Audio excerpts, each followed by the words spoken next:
आप सभी भाई बहनों का सर्व कल्याण वृक्ष की प्रश्नोत्तर ज्ञान कक्षा में एक बार फिर स्वागत है।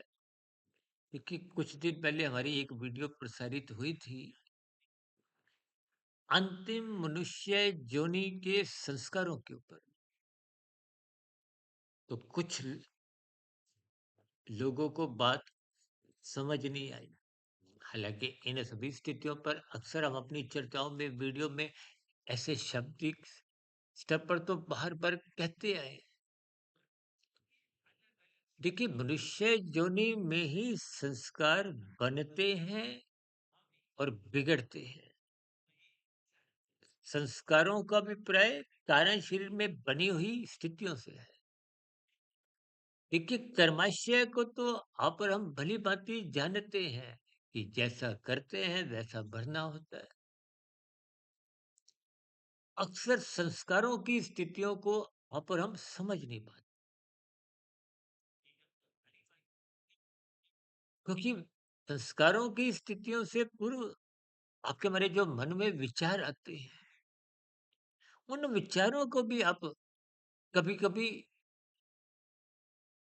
शत प्रतिशत हम समझ नहीं पाते। विचार को हो, शास्त्रों में उन्हीं को वृत्तियां कहा गया है।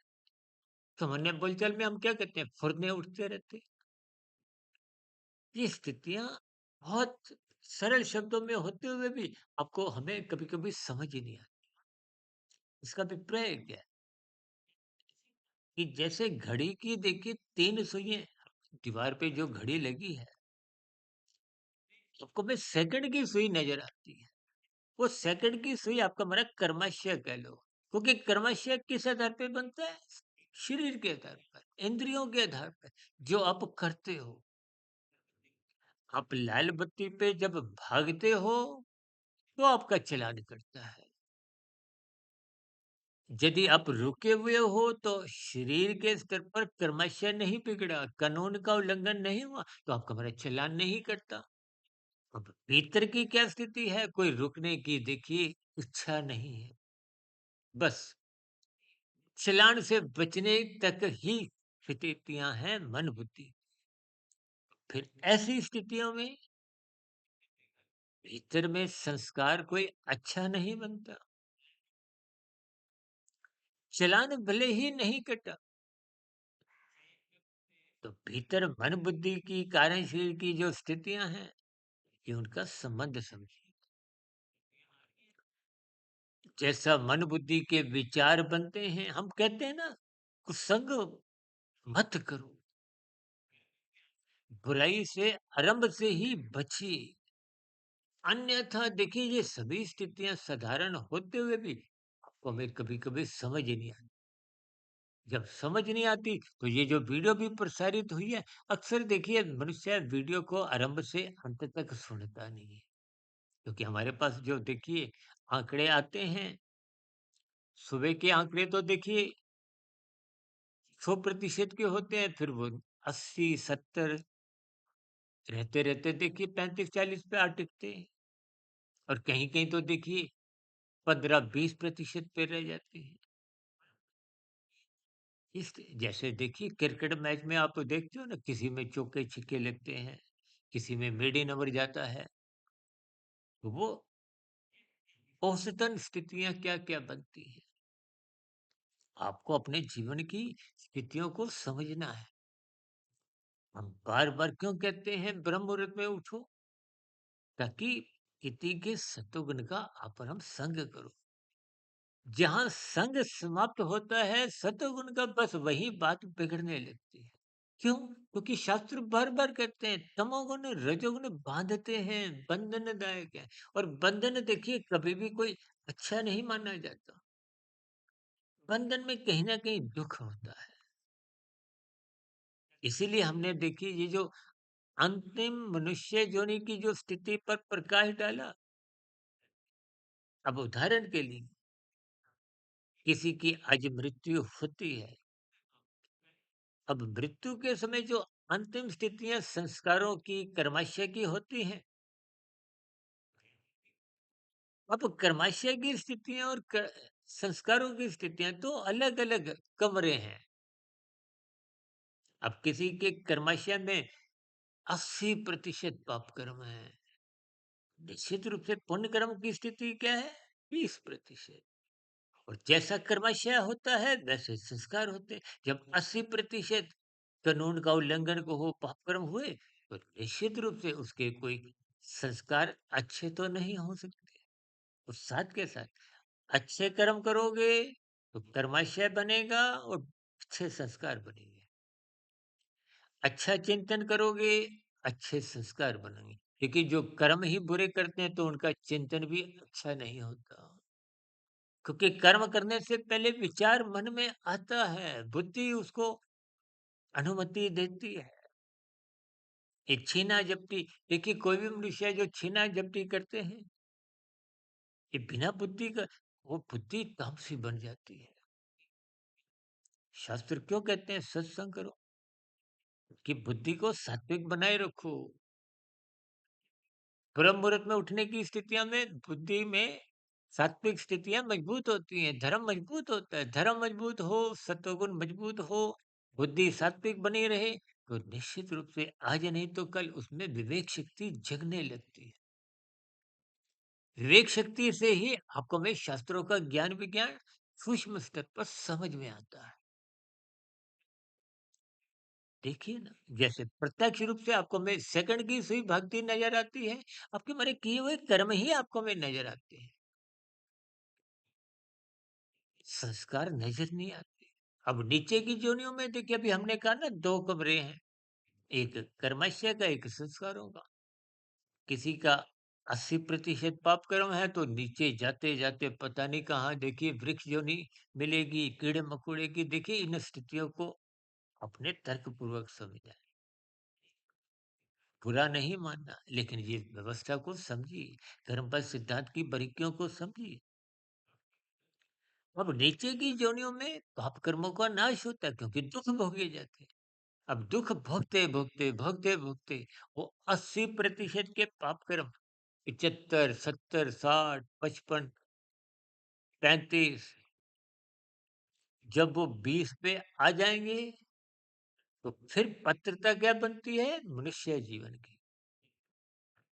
अब अंतिम जन्म, देखिए हजारों लाखों करोड़ों अरबों कितने भी पूर्व की योनियां हो, वो मनुष्य जीवन की जो अंतिम योनि थी, उसमें जैसे उसके संस्कार थे, उन्हीं को लेके ही अब उसकी नई मनुष्य जीवन को मिला। चाहे लाखों करोड़ों अरबों खरबों, देखिए परमात्मा की व्यवस्था में ये लाखों करोड़ों शब्द और सेकंड की स्थितियों में कोई अंतर नहीं। ये दार्शनिक स्थितियां हैं, बात समझनी पड़ेगी। ये जीवन का गणित कहो, कर्मों का गणित कहो, कर्मफल सिद्धांत की स्थितियां कहो, प्रकृति के 3 गुणों की रहस्यमय स्थितियां कहो, आपके हमारे 3 शरीर, जो ब्रह्मांड का एक पिंड है।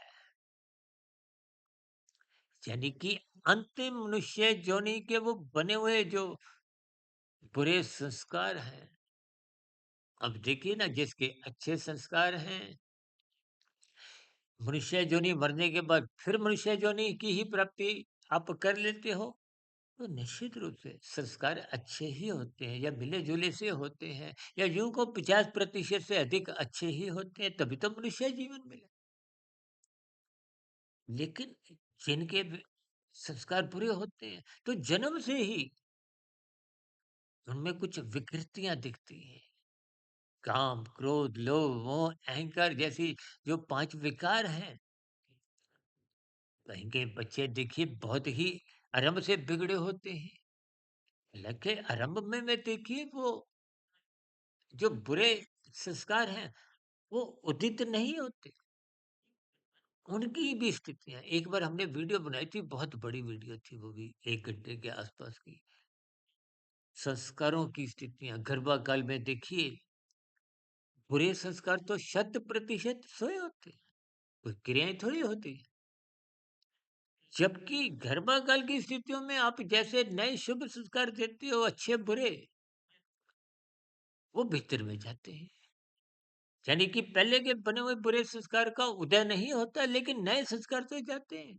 इसीलिए लोग कहते हैं गर्भाकाल की स्थितियों में अच्छा आचरण बनाओ, घर का आस-पास का जो परिवार का माहौल है वो सात्विक बनाओ। स्वयं महाभारत में देखिए आपने अभिमन्यु की स्थिति की को याद होगा कि उन्होंने कितनी स्थितियों का ज्ञान माता के गर्भ में ही ले लिया था। ऐसे ही बचपन काल में 2, 4, 5% कुछ बुरे संस्कार उठते हैं। किशोरावस्था में और 10, 15, 20, 30% उठ जाते हैं। युवावस्था में आते-आते वो बुरे संस्कारों की पोटली खुल जाती है।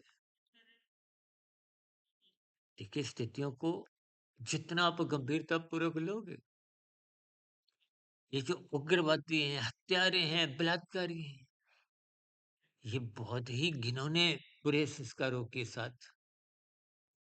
इन देखिए ये कुछ स्थितियाँ शाब्दिक स्तर पर हमें समझाने में भी अच्छा नहीं लगता, कभी-कभी बात की गहराई शाब्दिक स्तर पर समझाने में हम भी असमर्थ होते हैं, क्योंकि शब्द किसका विषय? आकाश का, वो तो तमोगुण है।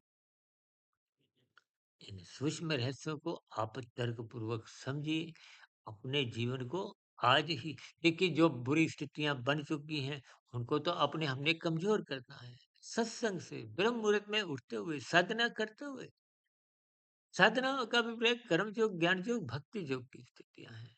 ये जितनी सात्विक गहरे तल पे बनती जाएँगी, उतने बुरे संस्कार दग्ध-बीज होने लगेंगे। यानी कि संस्कार बनते बिगड़ते मनुष्य जीवन में ही है। इसलिए हम बार-बार कहते हैं नीचे की योनियों में पाप कर्मों का क्रमशः का ताला खुलता है। संस्कारों की स्थितियों को ताला लगा होता है। वो खुलते मनुष्य जीवन में। इसलिए अपने जन्म के महत्व को समझिए। एक-एक क्षण बहुत ही कीमती है। कुसंग से बचें, ब्रह्म मुहूर्त में उठें ताकि शुभ संस्कार बने। क्रमशः पुण्य कर्मों का बने, निष्काम कर्मों की स्थितियाँ आपके हमारे जीवन में बने।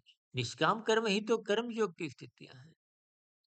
इन सभी स्थितियों को आप तर्कपूर्वक समझिए, फिर भी बात नहीं समझ में आई हो, आपके नए प्रश्न का फिर स्वागत है। चर्चा विशेष को यहीं विराम देते हैं। कल सुबह ब्रह्म मुहूर्त ज्ञान उपदेश कक्षा में किसी नए विषय के साथ फिर मुलाकात करेंगे। तब तक आप अपने आध्यात्मिक मित्र सुधीर भाटिया फकीर को इजाज़त दें।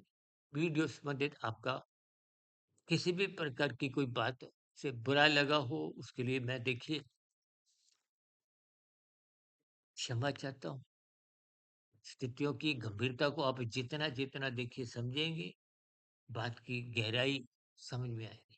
ईमानदारी से इन सभी स्थितियों पर चिंतन करें और सुधारमय स्थितियाँ बनाएँ, ब्रह्म मुहूर्त में उठें। ऐसी शुभकामनाएँ आपके प्रति मेरी सदा बनी रहती हैं, लेकिन प्रयास को ही करने हैं। चर्चा विषय का यहीं विराम देते हैं।